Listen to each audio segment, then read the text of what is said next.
Sat, kamu nggak pulang kampung tahun ini? Ini udah yang ketiga kalinya loh kamu itu nggak pulang. Kamu nggak kangen apa sama Mbah dan Simbok di sana?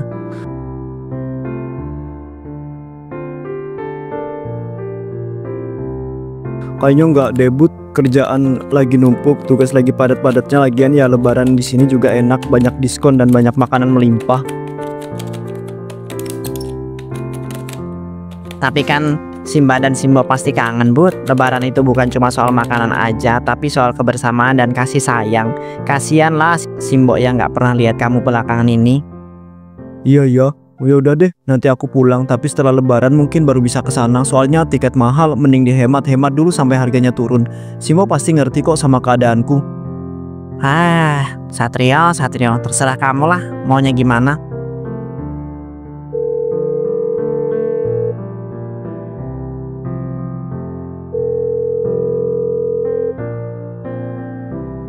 Ibu, kirain siapa? Ganggu aja deh, sumpah.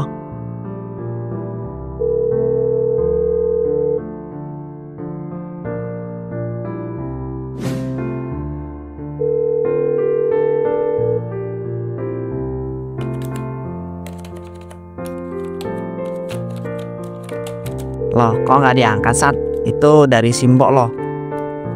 Nanti aja, Bud, gue lagi sibuk, paling ibu cuma nanyain kapan aku pulang. Udah pastilah mau nanya apa lagi emangnya kalau bukan itu. Satrio, Simbo itu udah tua, nggak akan selamanya ada buat kita. Angkat dulu aja yo. Siapa tahu ada yang penting yang ingin Simbo omongin sama kamu. Iya deh, bawel. Heran amat aku dari tadi, sibuk banget ngurusin urusan orang terus. Yang punya orang tua siapa, yang sibuk malah siapa.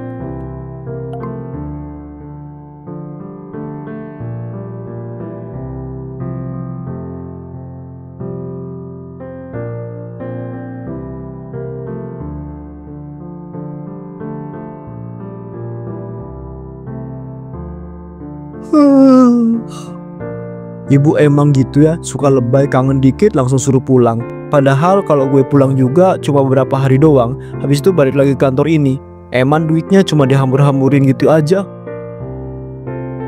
Saat lo bisa pulang, pulanglah. Jangan sampai lo itu nyesel karena semuanya itu terlambat dan nggak bisa diulang lagi. Nanti aja lah, tahun depan aja masih bisa pulang kok. Nggak harus tahun ini buat pulang ke kampung halaman.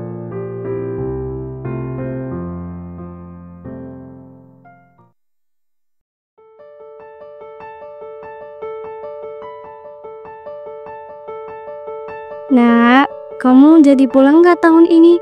Ibu kangen, bapak kamu juga kangen, pengen kamu pulang.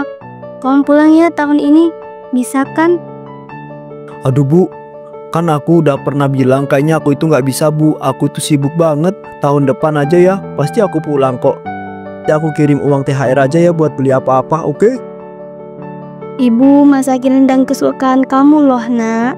Bapak juga udah beresin kamar kamu, udah rapi-rapi dan nyiapin semuanya. Apa kamu tega ngeliat semua usaha bapak kamu itu sia-sia? Ya Bu, nanti kita video call aja ya pas hari H, biar ngerasa aku itu ada di sana, oke? Udah ya, udah pagi nih. Aku mau persiapan dulu Bu buat berangkat kerja. Assalamualaikum Ibu. Ibu nggak butuh uangmu nak. Ibu cuman butuh kehadiranmu. Ibu pengen ngerkom pulang dan ada di sini lagi. Satrio belum bisa pulang ya?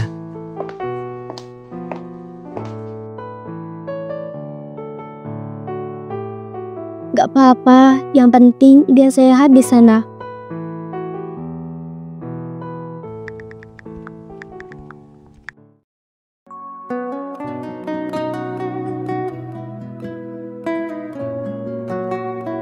Ibu pasti seneng nih kali ini. Aku bisa langsung pulang tanpa kasih tahu dia terlebih dahulu. Aduh, gimana ya kira-kira ekspresinya nanti? Berangkat dulu mumpung masih pagi.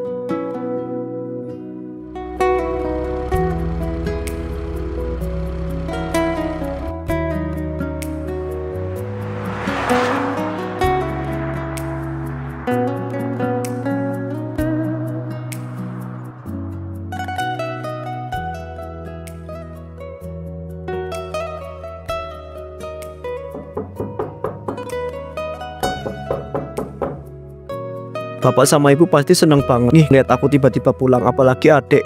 Dia pasti langsung nyamperin aku kayak dulu-dulu.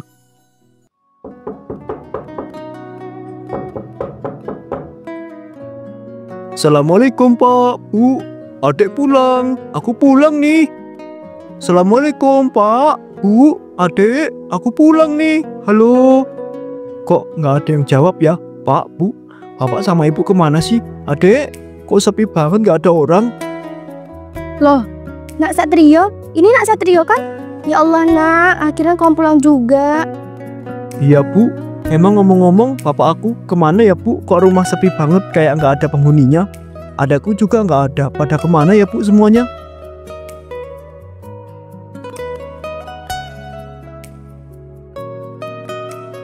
Nak, ibumu, bapakmu, keluargamu, semuanya sudah nggak ada Nak. Nggak ada, maksud Ibu apa ya? Ibu jangan bercanda ya Bu, emangnya mereka pada kemana toh Bu? Nak, ibu dan bapakmu sakit beberapa hari lalu. Mereka nggak sempat dibawa ke rumah sakit karena keadaannya terlalu lemah. Tetangga-tetangga sudah berusaha bantu Nak, tapi mereka udah dulu pulang sebelum sempat mendapatkan pertolongan. Nggak mungkin, Ibu pasti bohong. Ibu pasti bercanda. Katakan semuanya ini bohong Bu.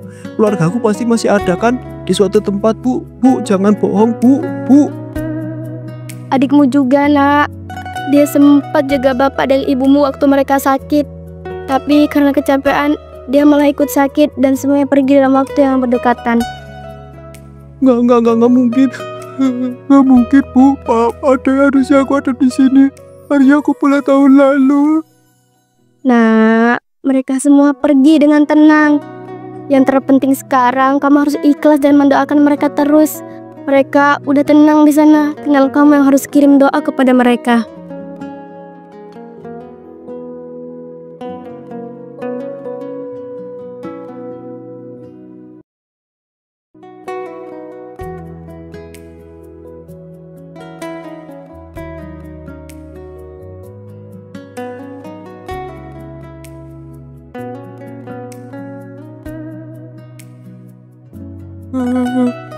Bu, Pak, maaf aku telat, aku pulang Bu, aku pulang Pak, maafkan aku tuh baru bisa pulang saat keadaan kalian seperti ini. Maafin aku Bu, aku minta maaf. Aku gak mau semua itu jadi begini. Aku masih mau dipeluk sama ibu, aku masih mau diomeli sama bapak, aku masih mau bermain-main. Aku minta maaf semuanya. Seandainya waktu bisa kuputar kembali, aku pasti pulang saat itu juga. Seandainya momen itu bisa diulang, pasti aku tuh nurut dan matuhi kata-kata ibu.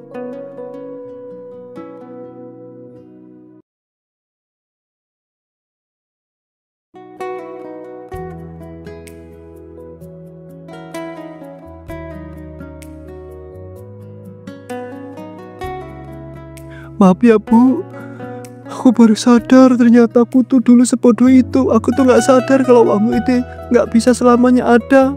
Bener apa kata Budi, kalau ibu itu gak akan selamanya ada buat kita.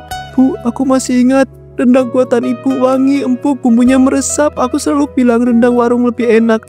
Padahal aku cuma gengsi bilang kalau masakan ibu adalah yang terbaik.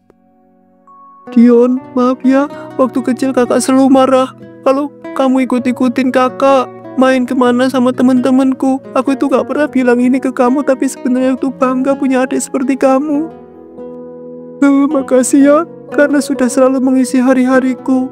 Tunggu aku Dion. Pak, Bu, aku itu akan segera menyusul kalian. Nanti aku akan segera hadir dan berkumpul bersama-sama lagi para kalian. Tunggu ya Bu, Satrio akan segera menyusul ibu.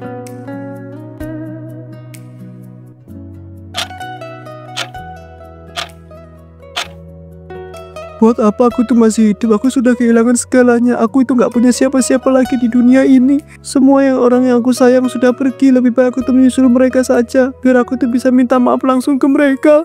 Maaf ya Bu, Pak, aku gak bisa bertahan lebih lama lagi. Aku udah mencoba, tapi dunia ini terlalu kejam buat aku. Aku cuma mau semuanya kembali seperti dulu. Kalau aku tuh pergi, mungkin aku tuh bisa bertemu kalian lagi. Satrio, Nak, jangan lakukan ini.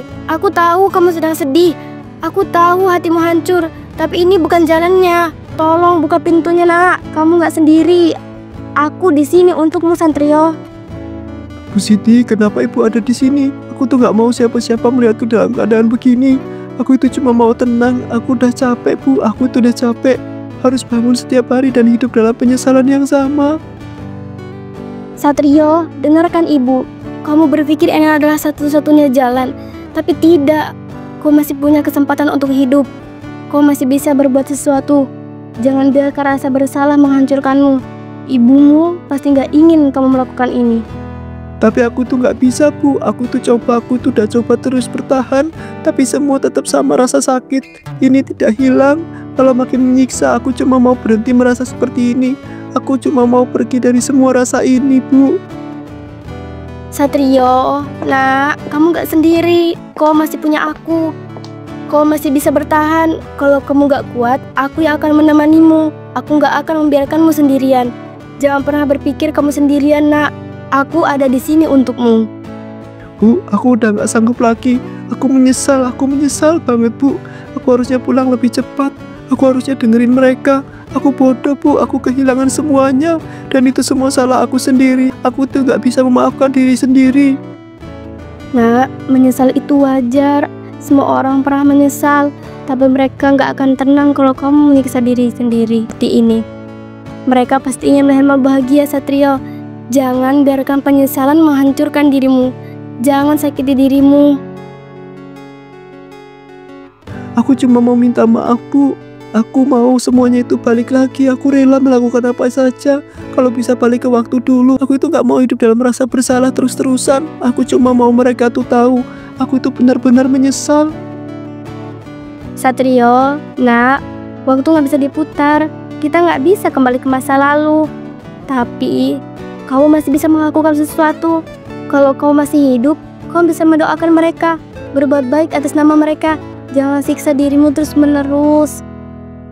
Tapi Bu, aku itu anak durhaka. Aku meninggalkan mereka. Aku memilih egoku sendiri. Aku lari dari tanggung jawab aku sebagai anak. Apa aku itu masih punya kesempatan buat benerin semuanya? Apa aku itu masih bisa melakukan sesuatu buat mereka, Bu?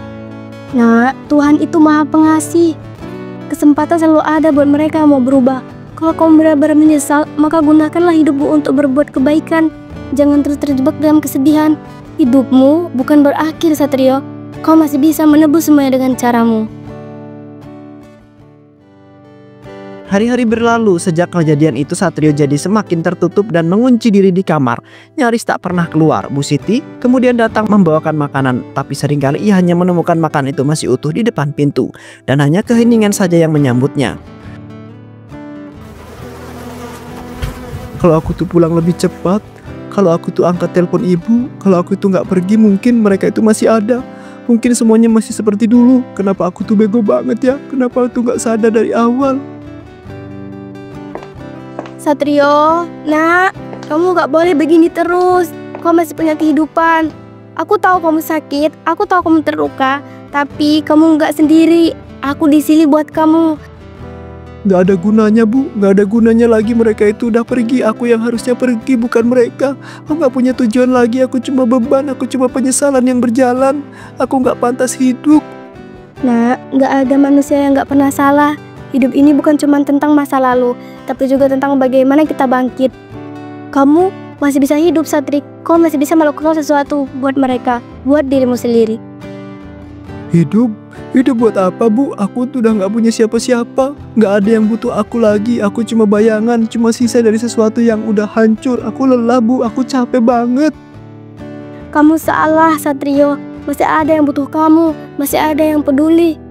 Aku peduli sama kamu, nak. Kamu gak sendiri. Aku mohon, bukalah pintu ini. Jangan biarkan dirimu hancur lebih dalam lagi.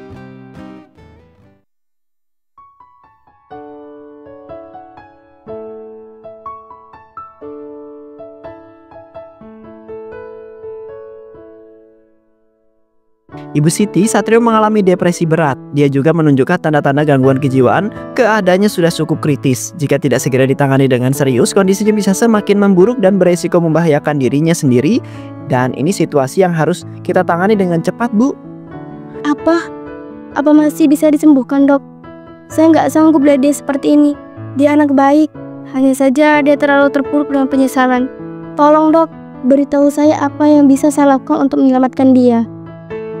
Kita bisa mencoba terapi, tapi kondisinya sudah cukup parah.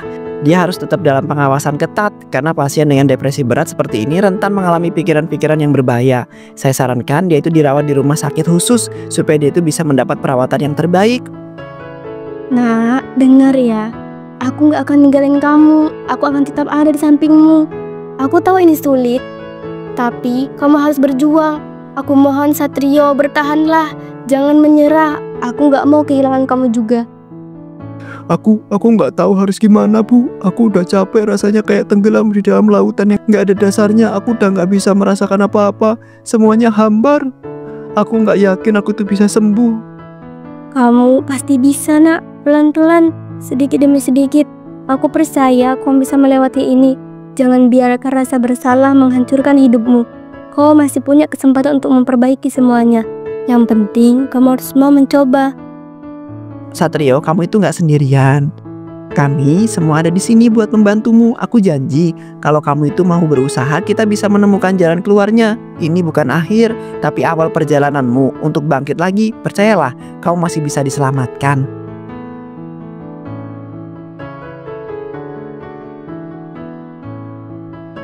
Bu, aku itu nggak mau di sini. Bu, aku mau pulang. Ya Allah, kenapa harus begini? Kenapa dia harus sampai seperti ini? Satrio, Nak, ibu gak bisa lagi nolong kamu. Ibu bilang aku tuh harus pulang, tapi di mana rumahku? Aku tuh nggak tahu jalan pulang.